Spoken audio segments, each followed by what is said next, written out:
ஜோவிற்கு அவள் சிரிப்பை கேட்டதும் உடல் சிலிர்த்தது. இந்த பெண்ணோட சிரிப்பு என்ன இப்படி இருக்கு என நினைத்த ஜோ, எதுக்காக சிரிக்கிறீங்க என அந்த பெண்ணை பார்த்து கேட்டாள். அது ஒன்றும் இல்லைம்மா, கோகிலாக்கு பயந்து ஏன் வீட்டுக்கு வந்தீங்க தானே, அதை நினைச்சு சிரிச்சேன் என்று அந்த பெண் அவ்வாறு கூறிவிட்டு, ஒரு நிமிஷம் இருங்க, இப்ப வந்துடுறேன் என சொல்லிவிட்டு வீட்டிற்குள் சென்றாள்.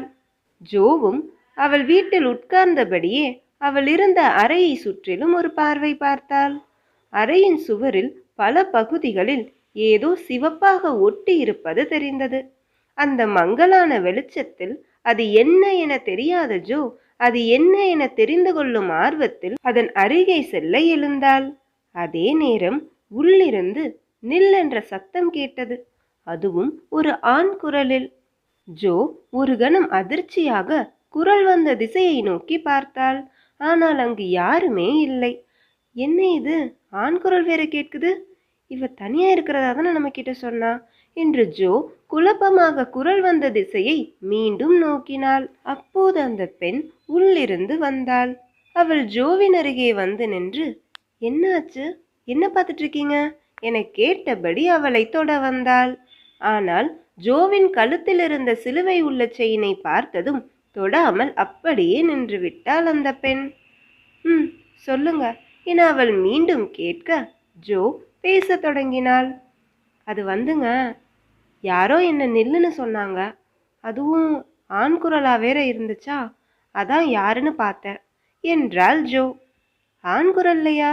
இங்கு நான் மட்டும்தானே இருக்கேன்னு சொன்னேன், அப்புறம் எப்படி ஆண் குரல் கேட்கும் என்று அந்த பெண் ஜோவிடம் மறு கேள்வி கேட்டாள்.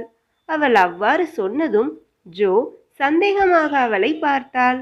அப்போது அவளது கையிலும் சுவரில் இருந்தது போன்ற சிவப்பு தீற்றல்கள் தெரிந்தது. ஜோ அந்த சிவப்பு தீற்றல்களை பார்த்ததும் அதிர்ச்சியாக அந்த பெண்ணை பார்த்தாள். பிறகு ஜோ, கையில் என்னங்க இப்படி சிவப்பா இருக்கு, சுவத்திலையும் நிறைய இடத்துல இப்படி இருக்கே என்று கேட்கவும் அதற்கு அந்த பெண், அதுவா, அது ஒன்றும் இல்லை, பெயிண்ட் கை தவறி சுவரில் கொட்டிருச்சு, அதனால தான் அப்படி இருக்கு என்றாள் அந்த பெண். ஜோவிற்கு அவள் சொல்வதை நம்புவது சற்று கடினமாக இருந்தாலும் சும்மா தலையை மட்டும் சரி என்பது போல ஆட்டியபடி, சரிங்க, நான் கிளம்புறேன் என் வீட்டுக்கு என்றாள் ஜோ. அதற்கு அவள் வேண்டாம் என்பது போல ஆவேசமாக தலையை ஆட்டினாள் அந்த பெண். ஜோ அதற்கு அதிர்ச்சியாக அவளை பார்த்தபடியே, எதுக்கு வேண்டான்னு சொல்றீங்க என்று கேட்கவும், அது வந்துங்க, கோகிலா பத்தின உண்மை உங்களுக்கு தெரிஞ்சதுனால அவ உங்களை சும்மா விட மாட்டா, அதுவும் இல்லாம நீங்க இப்போ உங்க வீட்டில் நைட் தனியா இருக்கிறது அவ்வளோ நல்லதில்லையே என்று சொல்லவும் அவளது பேச்சை கேட்ட ஜோவுக்கு தன் வீட்டில் தங்குவது ஆபத்து என்பது புரிந்தது. சரி, உங்க வீட்டில் இன்னைக்கு தங்கிக்கலாமா என ஜோ அவளை பார்த்து கேட்க அவளும் அதற்கு சரி என்பது போல புன்னகைத்தபடியே தலையை அசைத்தாள். பிறகு ஜோ தங்குவதற்கு அறையை காட்டிய அப்பெண் ஜோவை அறைக்கு போக சொன்னாள்.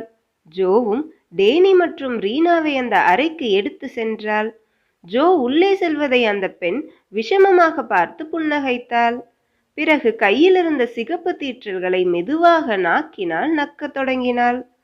ஜோ அந்த அறைக்கு சென்றதும் அறையை சுற்றிலும் ஒரு பார்வையை பார்த்து கொண்டாள்.